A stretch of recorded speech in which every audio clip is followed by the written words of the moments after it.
மக்களவைத் தேர்தல் வருகின்ற ஏப்ரல் மாதம் 19ஆம் தேதி நடைபெறவுள்ளது. மக்களவைத் தேர்தலை முன்னிட்டு அனைத்துக் கட்சி வேட்பாளர்களும் தீவிர பிரச்சாரத்தை மேற்கொண்டு வருகின்றனர். நேரம் குறைவாக இருப்பதால் வேட்பாளர்களை அனைத்து இடத்திற்கும் செல்ல முடியாத சூழலும் ஏற்பட்டுள்ளது. இதனால் அனைத்துக் கட்சி நிர்வாகிகளும் தங்கள் பகுதிகளில் வீடுதோறும் சென்று வாக்குகளை கேட்டு வருகின்றனர்.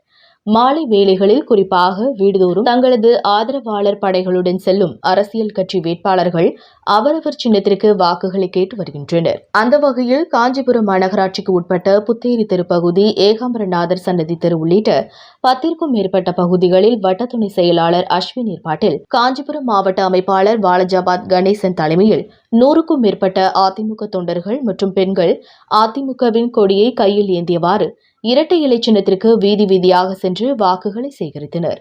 வீடுதோறும் அதிமுக வேட்பாளருக்கு வாக்களிக்க வேண்டும் என்பதை வலியுறுத்தி துண்டு பிரசுரங்களையும் வழங்கினர்.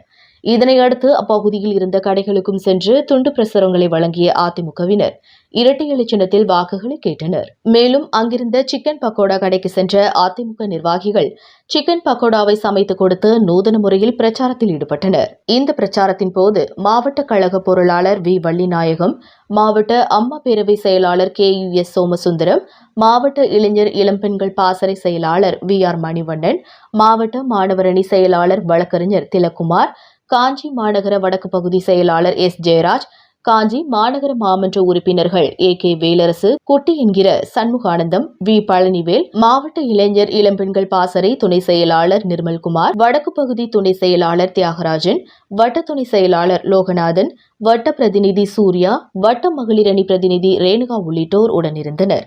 காஞ்சிபுரத்திலிருந்து ரிப்போர்ட்டர் தினேஷ்.